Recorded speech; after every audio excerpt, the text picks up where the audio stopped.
একথার আরেকটা দিক আছে, সেটা হলো আপনি যদি আমার সাথে এই চুক্তি করেন তাহলে আমি যে দামে পানি আপনাকে বিক্রি করতে বলবো আপনি সেই দামেই বিক্রি করতে বাধ্য হবেন। ক্রেতা যদি আরো সস্তা দামের পানি আপনার দোকানে খুঁজেন আপনি ক্রেতাকে সেই সস্তা দামের জিনিসটা দিতে পারবেন না।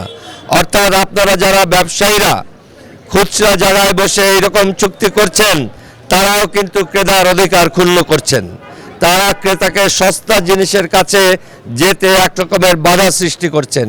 কাজেই তারাও ওই সমস্ত কোম্পানির মতো সমভাবে অপরাধী। আপনারা যারা ব্যবসায়ীরা খুচরা ব্যবসায়ীরা এই ধরনের চুক্তি কোনো কোম্পানির সাথে করেছেন আমি তাদেরকে অনুরোধ করব অবিলম্বে এই চুক্তি থেকে আপনারা মুক্ত হন। কোনো রকম সাহায্য সহযোগিতা লাগলে আম জনতার দলের সাথে যোগাযোগ করুন, আমরা ভোক্তা পর্যায়ে গিয়ে আপনাদেরকে সহায়তা করব। আর এই ভোক্তা অধিকার পরিষদকে বলছি আপনারা গত 3 দিনে এই বোতলজাত পানির খুচরা মূল্য নিয়ন্ত্রণে কি ব্যবস্থা নিয়েছেন সেটা আজকে আমাদের আপনারা জানাবেন।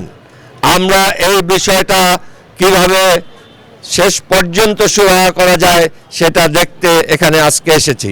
ধন্যবাদ সবাইকে।